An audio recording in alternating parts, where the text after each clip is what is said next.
Hello everyone, welcome to our channel. I am Ashish and in this video I will teach you about the thyroid gland. So what makes the thyroid gland so much important from examination point of view, you will learning in this video. So let us start it. So first of all we will start with a general introduction to the thyroid gland. What are the peculiar features of the thyroid gland that make it very special endocrine gland, and then we'll discuss about the general features like its location, dimension, parts, its capsules and the arterial supply, blood supply, venous drainage and rest of all other things we'll discussing later. So first of all, we start with the general introduction. So the word thyroid stands for shield. So thyroid gland is a shield-like gland present in front of the and the lateral side of the median structures of the neck. So suppose this is the neck. So I made this model for the explaining about the triangles of the neck, which video will be uploading soon on our channel. So if you are new to our channel and have not subscribed our channel yet, please click on the subscribe button below and do subscribe our channel. Now we'll start with the general position of the thyroid gland. So meanwhile you should know that thyroid gland is a shield shaped organ or shield shaped endocrine gland. So this is the just a representation of the thyroid gland. So these are the anterior median structures of the neck. So this is the base of the mandible. Here is the angle of mandible over here, and the posterior part we have the mastoid process. This is the hyoid bone. This is the thyroid cartilage. Then below we have the tracheal rings. I have removed the cricoid cartilage over here. Okay. And these are the different muscles. Suppose this is the sternocleidomastoid and back is the trapezius. All these muscles we will discuss about the neck. So our topic for discussion is thyroid gland. So it is a shield shaped organ, or in the lower classes you have studied, it is a butterfly shaped organ present in the anterior as well as the lateral parts of the neck. So its exact position is somewhat like this. So it is present along the anterior as well as along the sides of the median structures of the neck. So let's come to the theory part. Thyroid gland is a shield shaped organ. The word thyroid itself means shield. It is the largest endocrine gland. So thyroid gland is the largest endocrine gland of our body. Now what is the peculiar features of this endocrine gland? You should know that it is the only endocrine gland that depends upon the external environment for its raw material. As you know, the thyroid gland secretes 3 hormones. What are they? T3, T4 and calcitonin. So for secreting T3 and T4, it needs iodine. Our body cannot produce iodine, so iodine is acquired by our body from the external environment. So it is the endocrine organ, or you can say it is the only endocrine organ that depends upon raw material from outside or from external environment to doing it or performing its function. That's the secretion of T3 and T4 hormones. Second, it can store its hormones.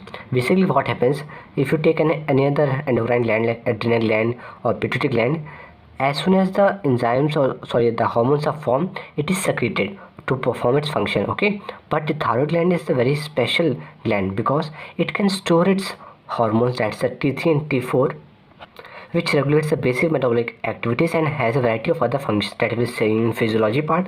But meanwhile you should know it can store its hormones as in the form of a colloid. When we will discuss about the microscopy, anatomy or the histology, I will telling you how this actually the thyroid gland stores the hormones. So first important peculiar feature was it depends upon the external environment for its raw material. Raw material is for the synthesis of T3 and T4, and the raw material is iodine. It can store its hormones. It is located superficially in the body. You may surprise it is the only endocrine gland that is located superficially. If you talk about pituitary gland, it is situated so much deep, or adrenal gland, it is so much deep in the posterior abdominal wall, or any other organs that testes or ovary can take, it's situated deep. But it is the only endocrine gland that is located superficially.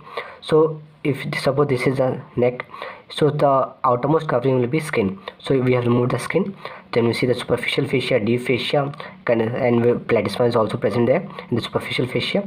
So we have skin, superficial fascia, deep fascia. Then we will have the muscles covering the neck. If you remove the muscles, just below the muscles you will see the thyroid gland is present, and below thyroid gland we will have the larynx, trachea, and behind that we will having the esophagus. So it is the only endocrine gland that is located superficially and can be palpated as well. So it is used for the general examination also of the neck region, and it has a very rich blood flow. So blood supply as compared to its size is very high.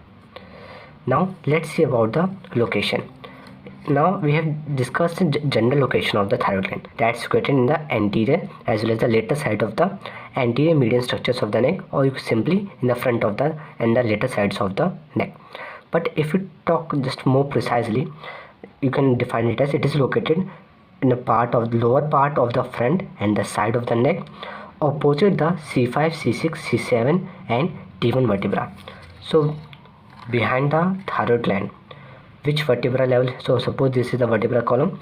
So behind the thyroid gland, which vertebral columns you'll find? You'll find C5, C6, C7, and the thyroid region, the vertebra is T1. Okay, this you should remember its location. Now we'll see in 3D as well its exact extent, but first of all we completed parts, then we will discussing, because it will help you to easily recall the location of the different parts of the thyroid gland. Now let's see about the dimensions. Its dimensions are very simple to remember. See, 5 cross 3 cross 2, 8 centimeter. Of course, these are the length, breadth and height of the thyroid gland. So just remember just 532 or 235. In ascending or descending, you remember the highest number is for the length, then breadth, then the depth or the width. So 532 are respectively the length, width and the thickness. So this is length, this is width and this is the thickness of the lobes. Now we should remember, first of all we see the parts, then we'll come and the dimensions again. So each thyroid gland consists of two parts. First of all the lobular part and second one is the isthmus part. So you can see in this diagram, each thyroid gland consists of two lobes. See, these two big structures over here are the two lobes of the thyroid gland that are vertical. So these are placed vertically, that's along the axis of the body. So these are placed vertically and the isthmus is placed horizontally. So we have two lobes that are vertical and the lobes are named right and left lateral lobes because they are situated lateral to the anterior median line. Suppose I will draw the median line passing through the midline of the neck. So these are located laterally, that's why they are called the right or the left lateral vertical lobes of the thyroid gland. Isthmus is the part connecting the two lobes. So this is the part which is called the isthmus, which connects the two lobes. Apart from the two main right and left lateral lobes and isthmus, we have one more lobe which is called the pyramidal lobe, which is present over here. So this is the pyramidal lobe. Pyramidal lobe projects from the isthmus and usually present on the left side. You can see in this diagram, this is the anterior median line and this will be the left side and this will be the right side. So it is present on the left side.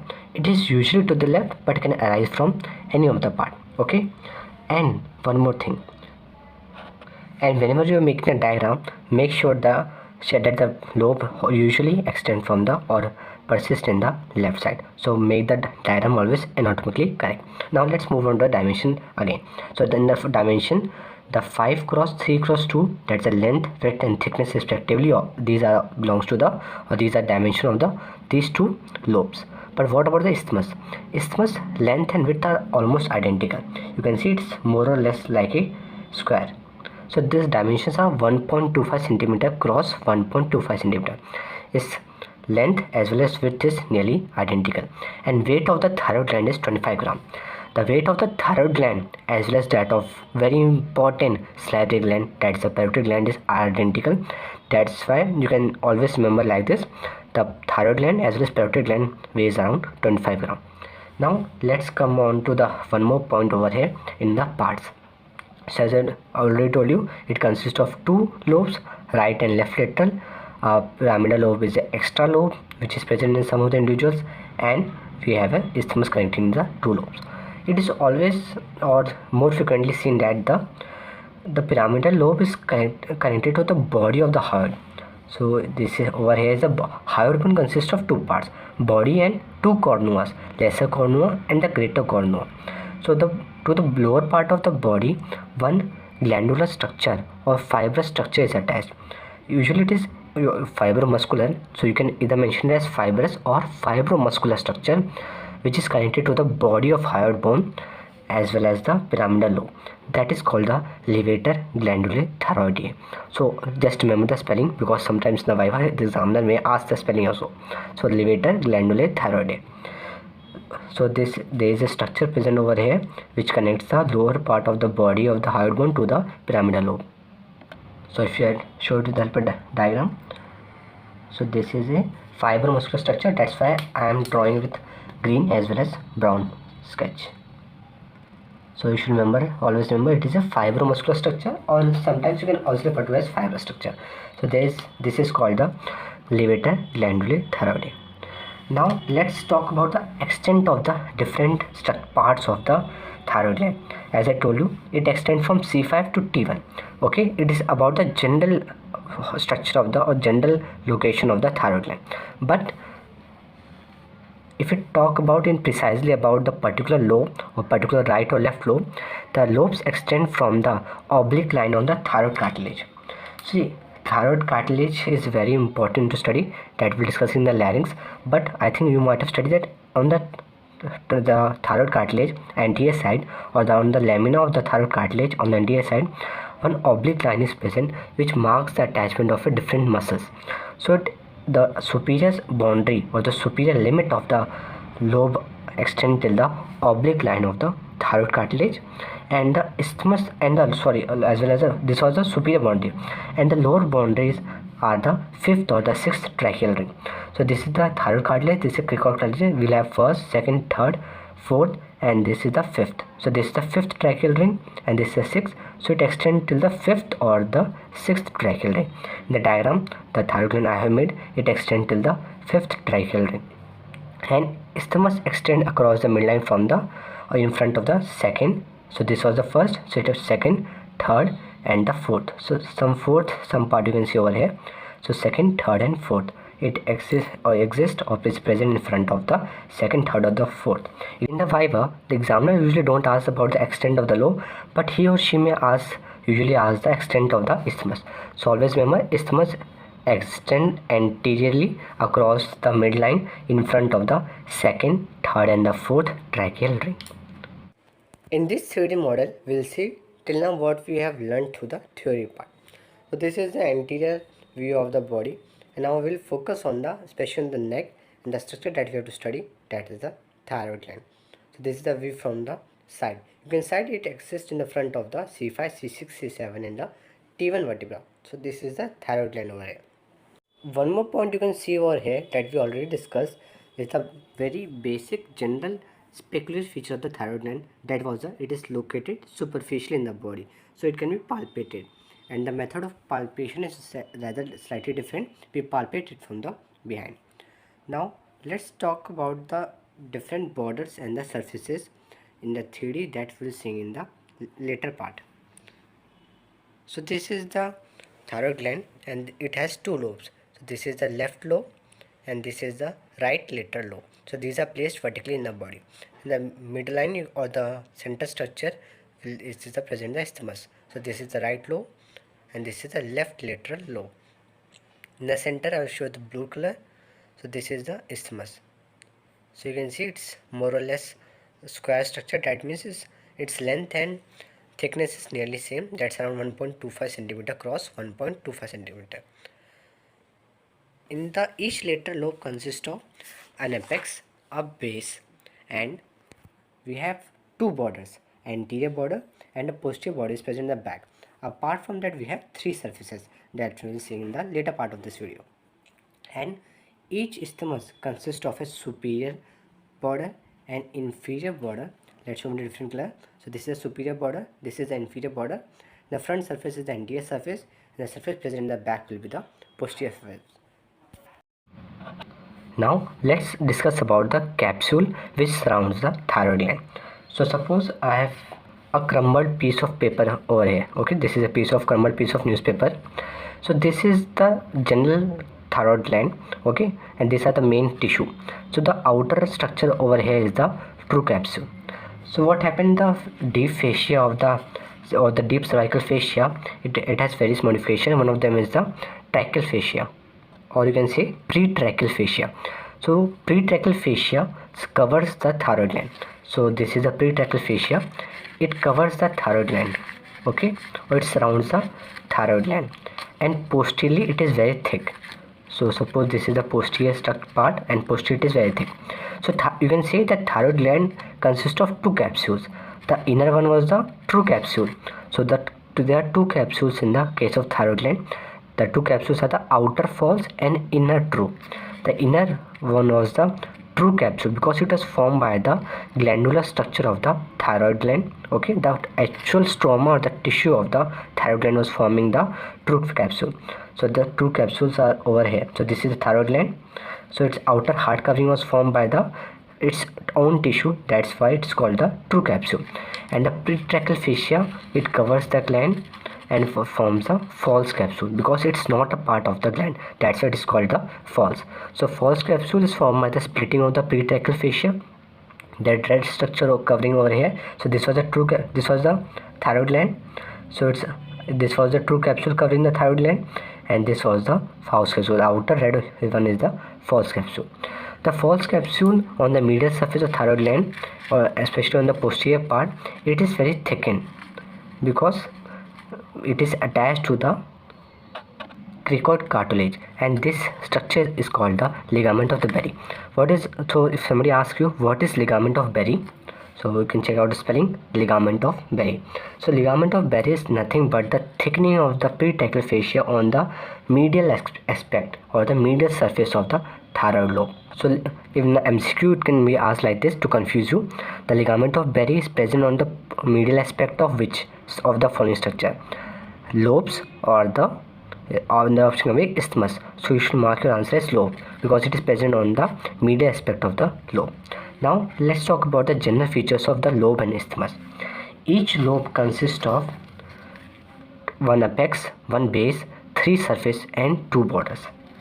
So suppose this was the thyroid gland. So what was this? This was the true capsule, and surrounding it was the modification of the tracheal fascia called the false capsule. So this is the false capsule. So thyroid gland is covered by the false capsule. So we'll discuss covering it with the false capsule. So each lobe consists of an apex, the upper pointed structure, the base, the lower rounded structure. It has three surfaces and two borders. The borders are it has an anterior border and a posterior border. So we are making a line over here. So this line denotes anterior border, and on the posterior side is the posterior border. So what all surfaces it can have? It will have one lateral surface, one medial surface, because it is shield like. If you see in cross section, it somewhat appears like this. So it will appear something like this.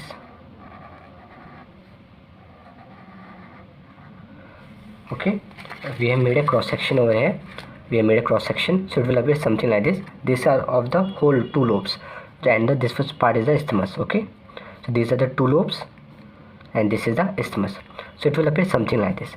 It has an anterior border and this was the posterior border. Okay, it will have lateral surface, medial surface and a posterior lateral surface over here. Okay, so the three surfaces are the lateral, medial and the posterior lateral surface.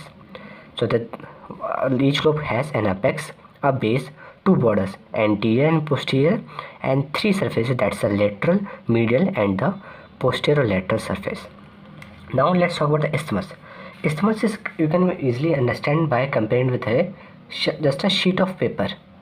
So here I have a strip of paper. So just hold the strip of paper vertically. So this is the anterior side and this is the posterior side. So isthmus is very easily to understand with the help of a strip of paper. We have an anterior surface. This is the anterior surface. This will have a posterior surface and two borders, superior and a inferior border. So it's very easy to understand the isthmus compared with just a strip of paper. Will have a superior border, inferior border, and you can clearly see the anterior and the posterior surface. So this was all about the general features of the lobe and isthmus. In the next video, we'll discuss about the actual relations of the thyroid gland and its arterial supply and nerve supply and the remaining part in the thyroid gland. If you like the video, please hit the like button and do subscribe to our channel. Thanks for watching.